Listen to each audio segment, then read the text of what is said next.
Hi, everyone. Welcome to the Easthampton City Council Rules Committee meeting of, what is today? I'm on vacation. July 8th, 2021. It's 5 p.m. This meeting is being conducted remotely due to an extension of an executive order from Governor Baker back in 2020. I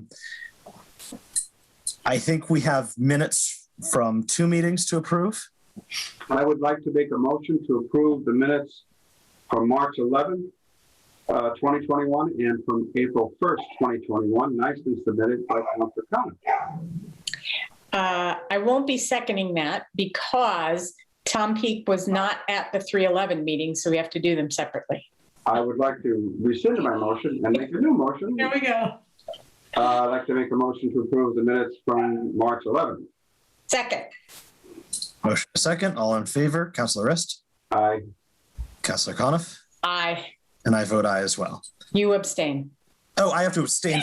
That's the one I was not at. Okay. Yeah. Then I abstain. Correct. And then the other one.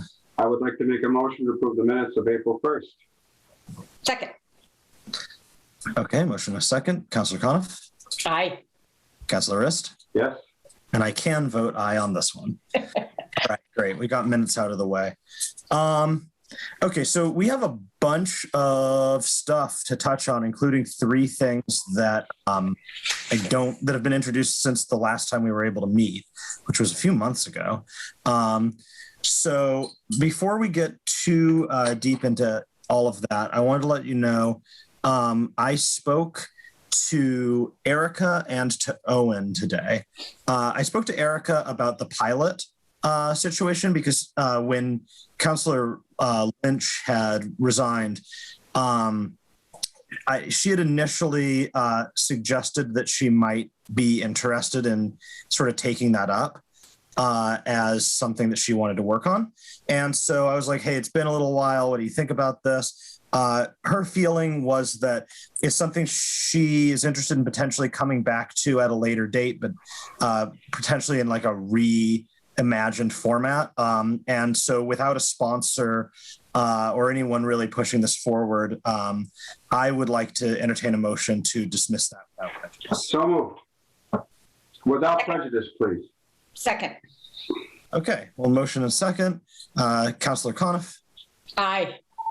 Councilor Rist? Aye. And I vote aye as well. Okay, so that is one item down. The other one is I spoke to Councilor Zaret about how he wanted to proceed with the anti-bias training thing, given that the mayor has now instituted a policy on that. Councilor Zaret indicated that he had spoken to President Coniff about the extent to which we could sort of make a rule on this. Does this sound familiar, President Coniff? Not really, but keep Something about going. Maybe it'll hit me. What? Something about a ruling in Virginia he was talking to me about. We may have talked about it, but it may have been a long time ago, so I don't. It's not. So his general feeling on it is that the mayor's situation is satisfactory to him, and that he doesn't actually at this point feel that we actually have the authority to, like, say, force counselors to attend a training like that, which I don't actually know about, but he claimed some sort of court precedent that he had discussed. That's what we talked about. Mm-hmm.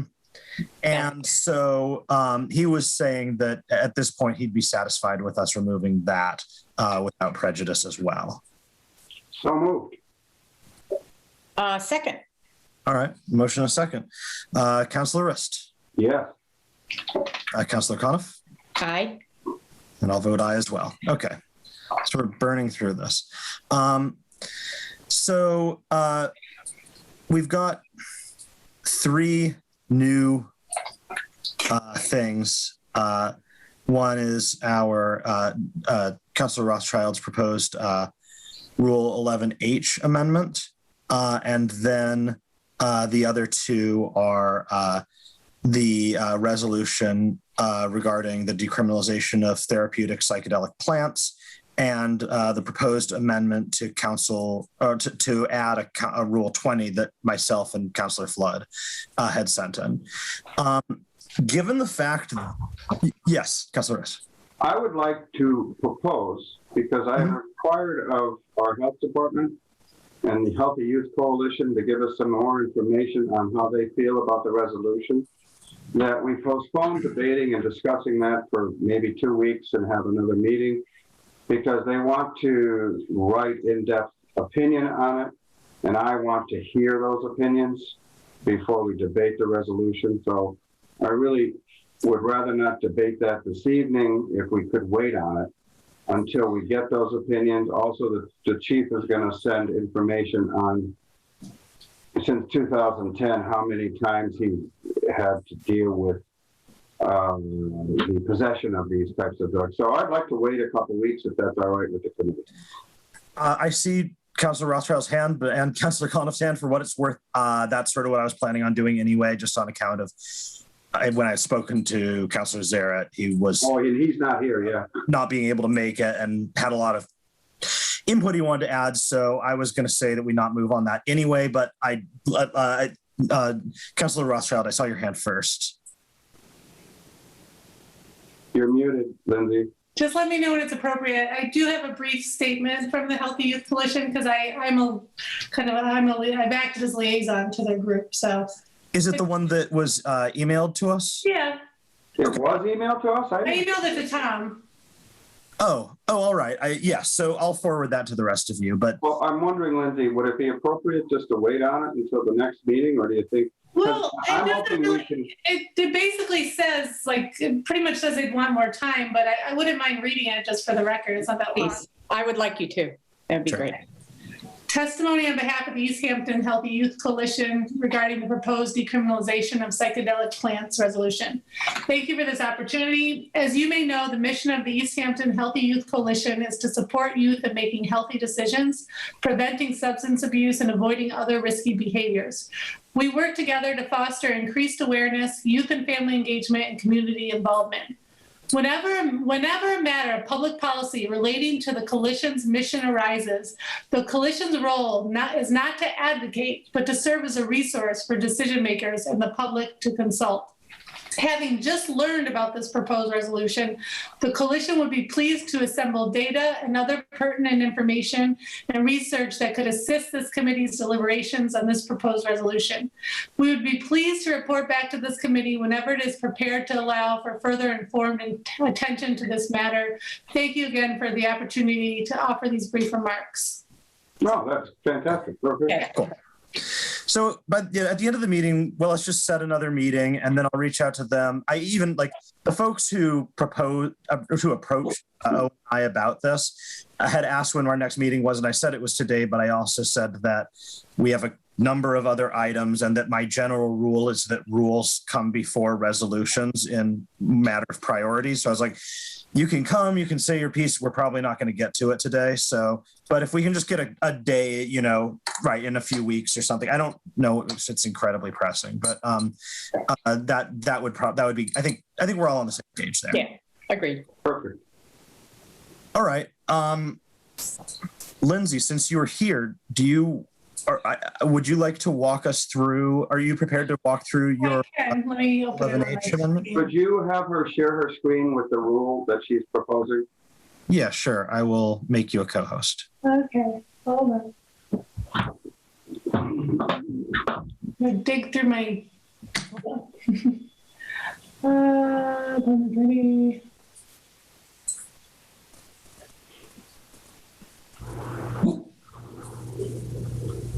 Okay. All right. I will share my screen.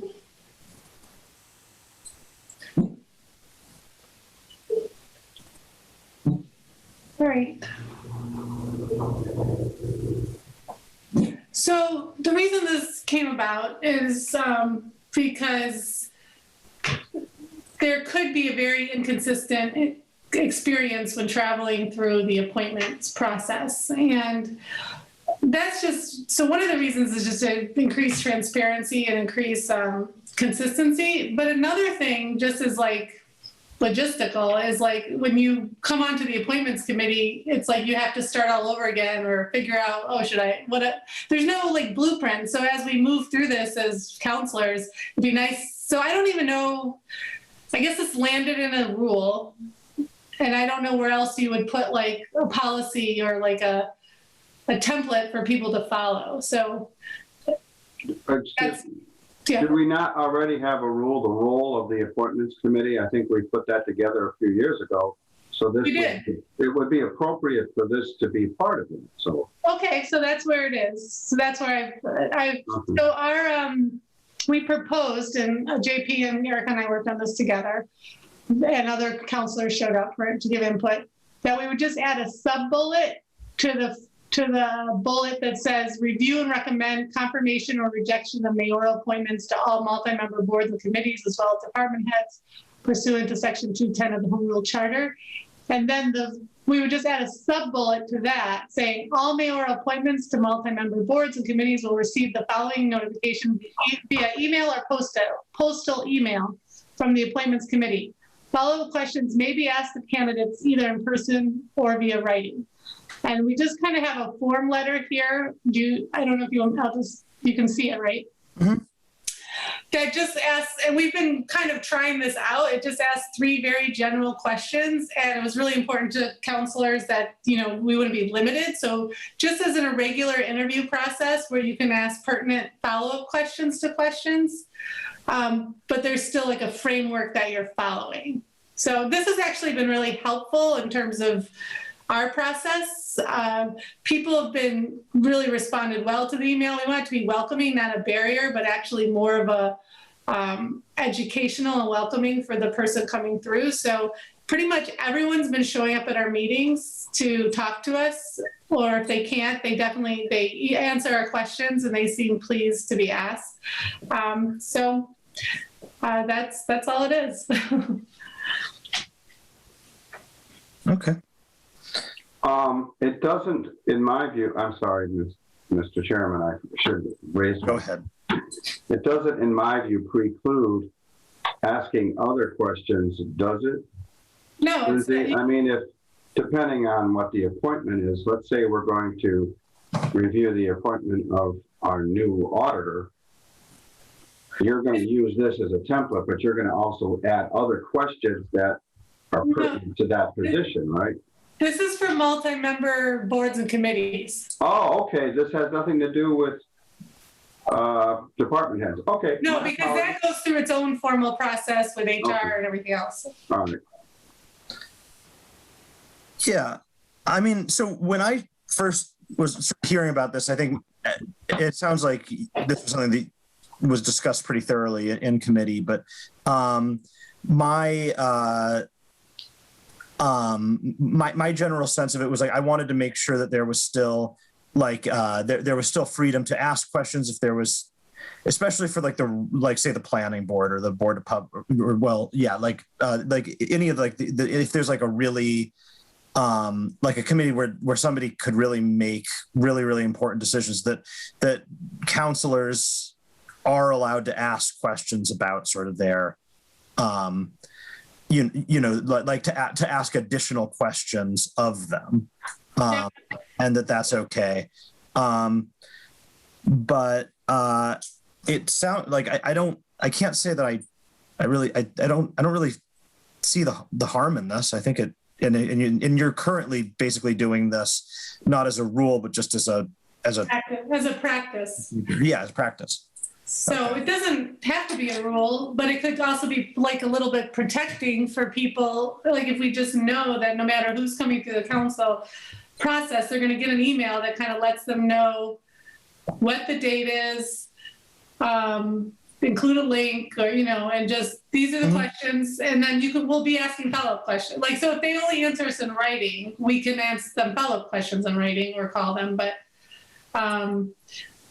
if they show up, then we can, ask them in person. But it should be under one of those 3 umbrellas. But those umbrellas we made really broad, so I can't imagine a question that you'd be asking that wouldn't fit under one of those umbrellas.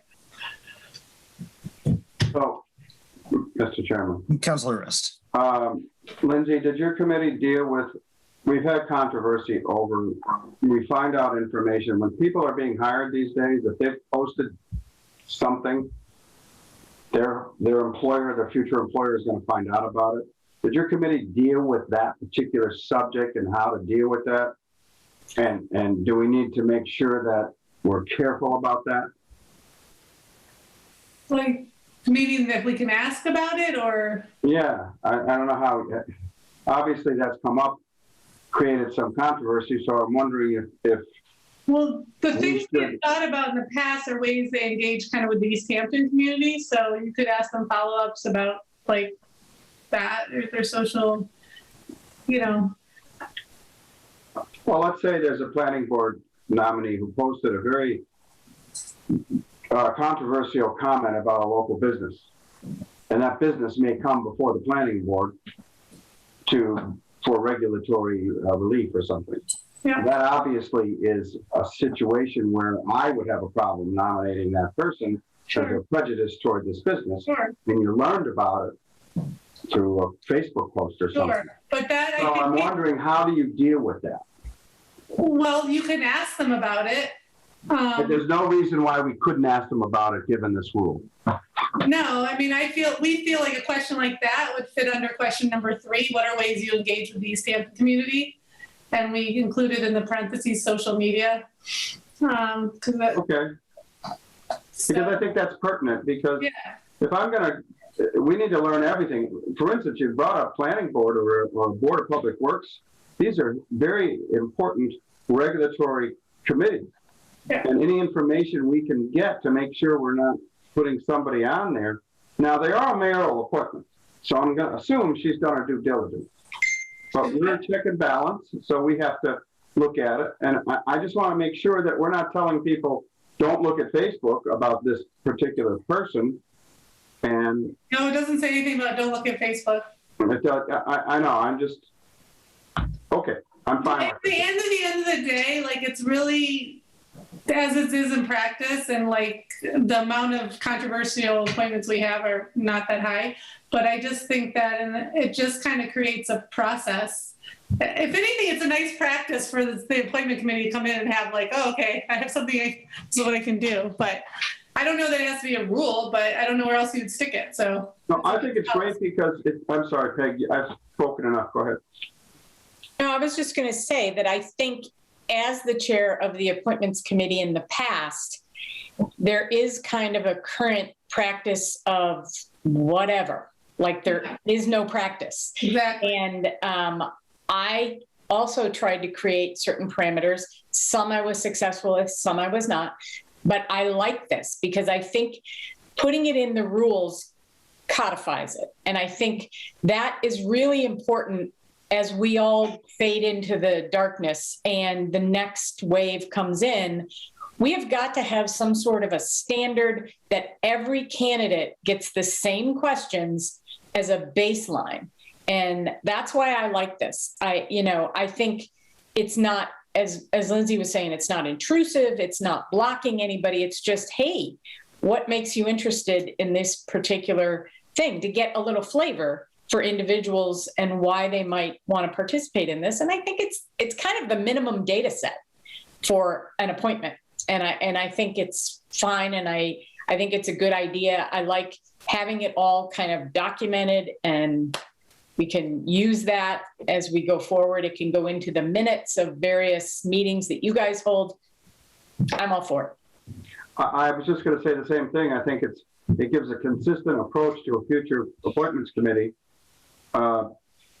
Because we talked about this, Lindsay, I think when we were starting to do all those hirings of department heads, where we had to appoint a new assessor and a new auditor, you have to ask the same questions, just to be careful with the law.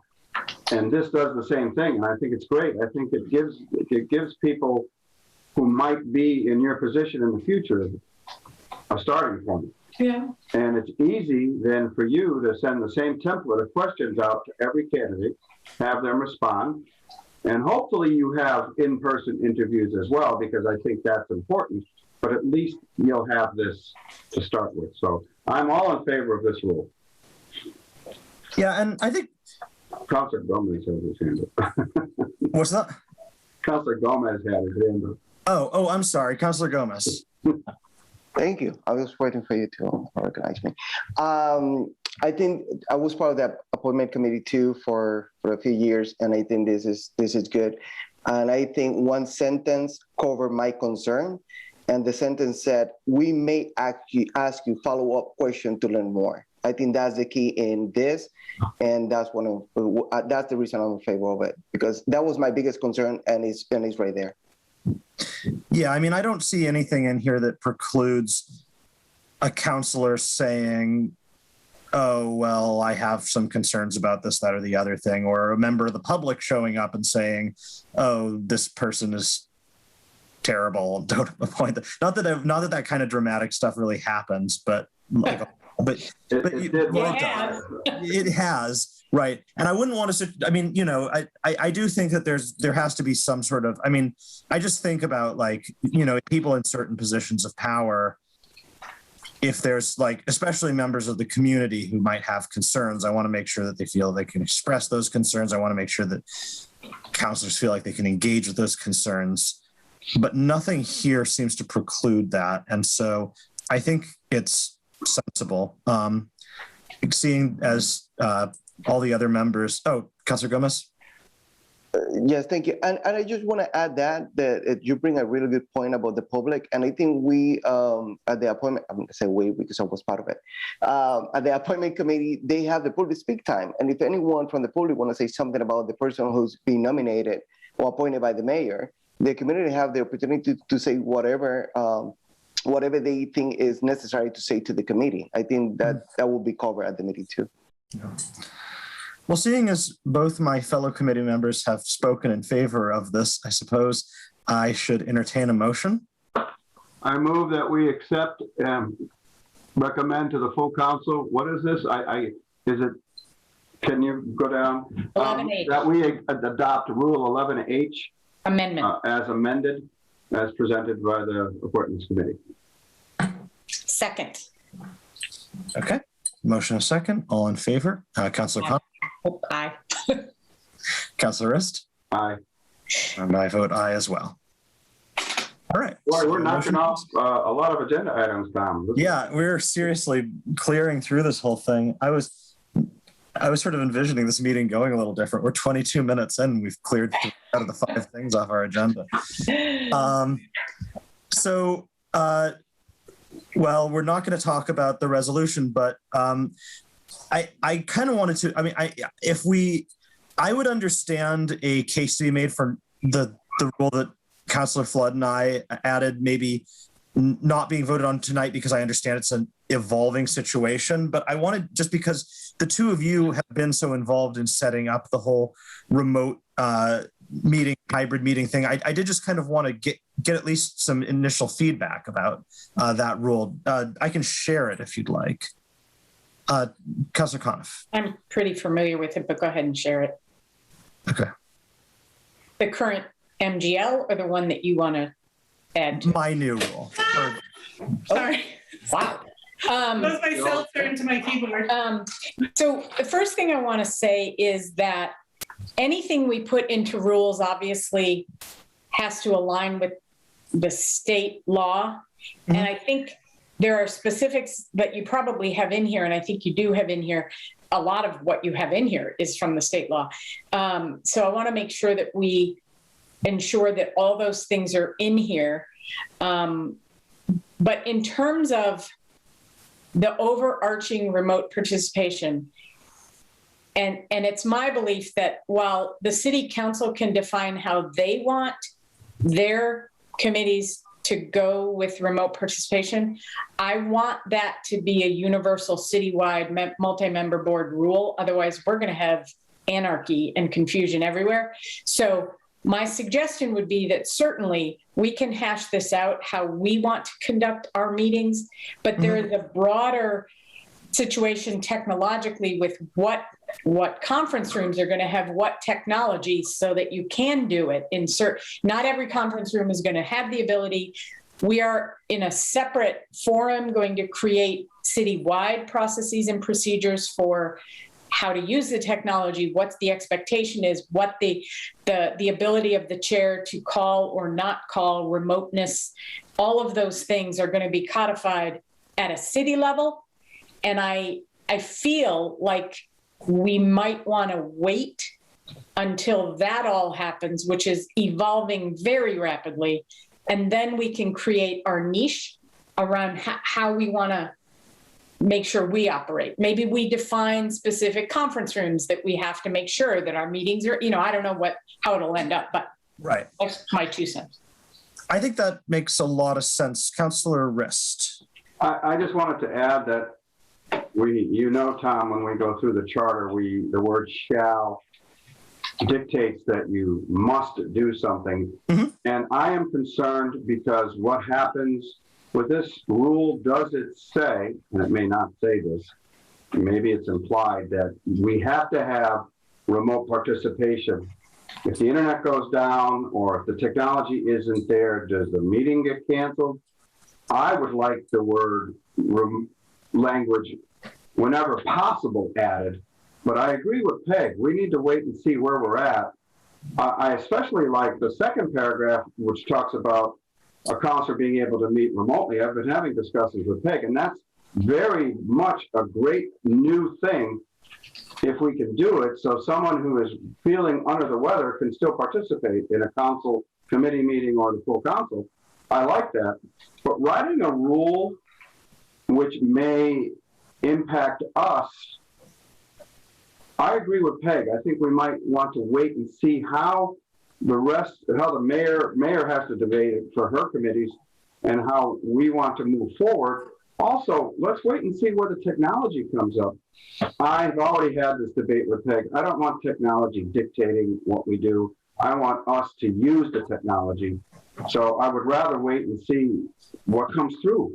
And I just don't want the committees to suddenly have to cancel a meeting because the technology failed us. So I don't know. I just want government to be able to function.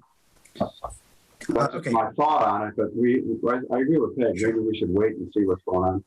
So I'm cool with, I'm certainly not pushing for us to vote on this night. Councilor Khan, if I do see your hand, I just want to real quick.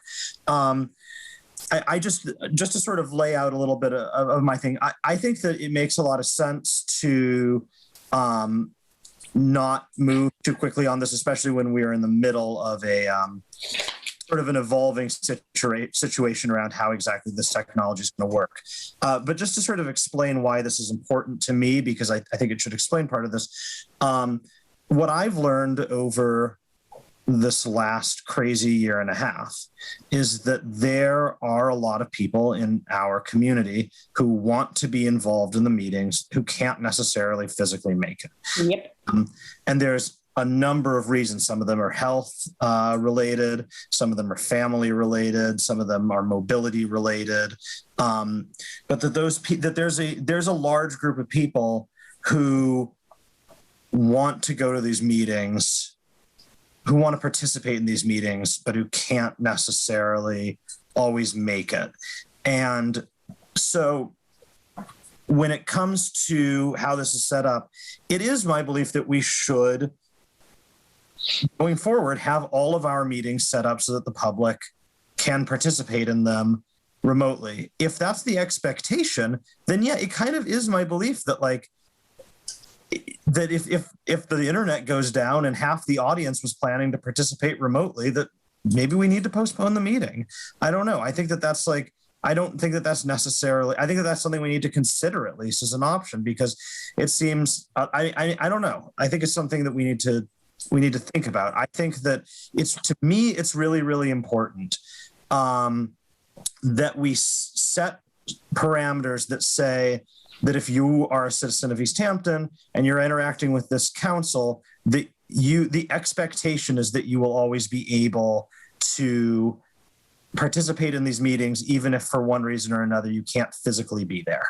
And I think that if we do otherwise, we stand to treat some people differently than others in how they can participate. So that's why this matters to me. Councilor Khan, if I saw your hand. Yeah. So I 100% agree with you that what has occurred over the last 17 months has illuminated both the interest of the people who we've never heard from before and the ability to do it. The covers have been pulled off, and now we know it can be done. So we can't go back, because now we know it can be done, and it can be done for 17 months with we haven't missed a beat, honestly. We've not struggled with any sort of problems with how we conduct our business or the transparency of our business. I will say that the state law does speak to the technology going down issue, and it speaks about it in terms of every available opportunity, either delay the meeting, go into a short adjournment to try to fix it, all of those things. That needs to be very clearly identified, including the fact that any votes taken up to that point count. So those kinds of things absolutely need to be documented so that we all know, and there won't be any question that, hey, you guys voted on 3 things, but technology went down and 20 minutes later, so let's negate those votes. Well, no, right. They're good. So I'm with you 100%, Tom. I want this, and I will just, because you want a kind of an update, where we are with this is, and this is kind of why I pulled back my email from this morning after I realized that it wasn't the best idea, is that the technology is not completely baked yet. And so right now we're using Zoom. So we are working on getting City Council set up in a remote fashion using Zoom as the vehicle. In a couple of months, we're moving to Google Meets. So then we're going to have to switch to Google Meets, retest everything in City Council, and the public will have to now get used to using Google Meets. So the more I thought about it, after 10 minutes of going, that was the dumbest email I've ever sent, I realized that would be going from remote only to in-person only, to hybrid with Zoom, to hybrid with Google Meets, and that's not fair to the community, and that's not ease of engagement. So in conversations today, there's a couple of things that just started talking about it today. I don't know how it's all going to shake out. I have asked the mayor if she and I could create a working force, whatever you call it, a working panel, to truly understand citywide how we can do a hybrid meeting. What's the technology? What are the rules of the road? What counts? What doesn't count? How will committee rooms be wired? How do you record? All of these things are still question marks, and everybody has an idea how to do it, but we don't have a single idea that we can document and it works. And so that's something that she and I are going to continue to talk about.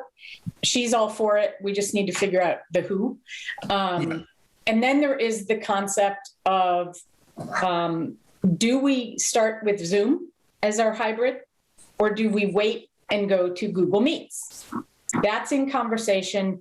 I believe we can move to Google Meets sooner than the rest of the city with email. I think we can use it as a thing much sooner. So the mayor has agreed to give me a super user account and Easthampton Media a super user account tied to the city so that we can begin testing. So having said all of that, we are still in the figuring it out. My goal is September to get this working. So that's kind of where we are. It's a moving timeline, and it's also a moving goal line, but I think we're getting there. It's just, we've talked to a couple of other municipalities and they haven't figured it out either. So, we'll be trendsetters. Cool. Councilor Rist, I see. Yeah, Councilor Rist. I just want to say, just so nobody misinterprets me, I'm fully in favor of hybrid meetings. And after talking with Peg a long time and knowing that Omar and I had a problem with Zoom with Karen in which we found out that there's some security protocol on Zoom that is preventing it from being used the way we want to. It sounds to me like the best idea, which Peg has alluded to, is to go to Google Meets, because that's where we're going. So we might as well wait until we get that up and running. I'm in favor of that now. I'm hoping we do that sooner rather than later. I like the September possibility, because I agree we need to get as many people involved as possible. I'm all for in-person meetings, but I also see the value of having all of the other people participate. So waiting for Google Meets to work, we just appropriated funds to have Karen get into that, and it sounds like it's going along, and I'm happy to hear that we can do it without having to transition everybody to Google email and everything. That's one step, and it's really helpful. The other thing that I'm happy that I wasn't aware of is the state law about all of the details about what happens if you have an internet outage and that all the votes will count. I think if we write a rule, and we've done this with the charter, we should just duplicate what's in there, maybe add some language that makes ours a little more personal to the city council, but make sure that we duplicate what the law says, because I believe our rules give our counselors more information sooner than having them, please refer to MGL chapter, et cetera, et cetera. And the other thing I wanted to ask, and Peg, maybe you know this, what does the law say about the April change? Does it say that all of this goes away? What is April? We talked about April being the end of the current law on open meetings and hybrid. What does it say? So the law that Governor Baker, or the executive order that Governor Baker put in, said that all municipalities and multi-member boards can meet remotely. And what it is, it's kind of it gives everybody the ability to do what that MGL says without them accepting the MGL. We have accepted the MGL. So come April 22nd, we can't continue to have, well, we could, I think technically, we could continue to have them, but if we don't have a hybrid set up, we would have to then resort to the rule, the state law, which says if you go remotely, a quorum of the multi-member body has to be in the same location and everybody else can be somewhere else. But we can't do that if we don't figure this other stuff out. It will just by April, we had better, it sounds like by April, we had better do that, or we are going to be meeting in public without it. Right. I'm confident that we'll get that done. Okay. So, thank you. So just to sort of drill down on this one little point. At the point that I wrote this rule, which was a little while back, most of the stuff that I had seen about remote participation and whatnot from the state, the guidance that I'd seen from you, a lot of that was basically around that. It was saying if a counselor needs to be remote, then you can set this system up.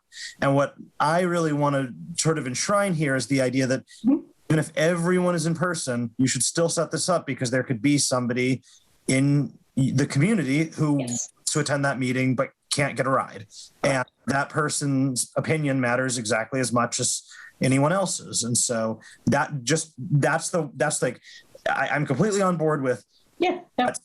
Let's sit on this. Let's see. But I just that's the one point I really just want to drive home as the kind of, I'm like very willing to flex on the slang, basically everything except for that one point, which I just think is essential, is the idea that like this isn't about allowing counselors to participate remotely. It allows counselors to participate remotely, but this is about allowing our constituents to participate remotely. Correct. So what the mayor accepted was the MGL that allows us to participate remotely. What she added on was that the city would go hybrid. And so that the making that happen does fall to the city. But there is still certain aspects of the state law that we have to also adhere to. In other words, we can't, as of April 22nd, we can't be 100% Zoom. a quorum of us have to be co-located somewhere. Right. Okay. Whether Yeah, that's it fine. doesn't specify where we have to be co-located. So just I vote for Amy's. Yeah, I beat you to it, Dan. Yeah. So anyway, I'm on board. Yeah. All right, great. So I think that's I think we're all on the same page about how to proceed on this. So I'm fine just continuing this. And I guess we should probably set another meeting, huh? Yeah. Let me get my calendar up, Tom. Yeah. Same. Nice to see you guys. Bye. Bye-bye. Bye, Lindsay. Bye, Lindsay. Well, we want to have a meeting before the August 4th meeting, correct? With what? Well, if we want to bring anything forward on August 4th, we want to have a rules meeting before that? What would we talk about? Oh, I don't know. the resolution. Oh, okay. Got it. Okay. I'd like at least 2 weeks, and maybe we can do the 22nd if it's all right with people. I'm out of town. The 18th, 19th, 20, 21, and for lack of a better, 22. So. Okay. Let me check. I could do the next week is fine. We don't have finance on the 28th. We're going to finish our finance on the 14th, so that could be there. I can do the 28th. I could do the 28th. Yeah. All right. 5 o'clock again, Tom? Or will you be working? Yeah, sometimes I like these at 6 just because sometimes my work spills over past 5 a little bit. How about 5:30? 5:30, let's do it. 5:30 on the 28th. Okay, so I will, I'll send an email to Barb about that right now. And then I will an email out to, well, then I'll just inform Owen and the activists who approached us that that's what's going on. And it sounds like Lindsay or Dan, you can inform the. Well, I'm going to reach out to Bree. The police department is going to write something up, and I'm also going to reach out to the Healthy Youth Coalition if they want to attend that meeting. Okay. Well, that sounds like that'll be a fun time. So yeah, with nothing else, I suppose I'll entertain a motion to adjourn. Unless there's anything else. Second? Motion and a second. Councilor Rist? Aye. Councilor Coniff? Aye. I vote aye as well. Have a good time, everybody. You guys have a good weekend, and don't drown in the rain. Yeah, really. I'll do what I can. Bye, guys. Bye-bye. Bye.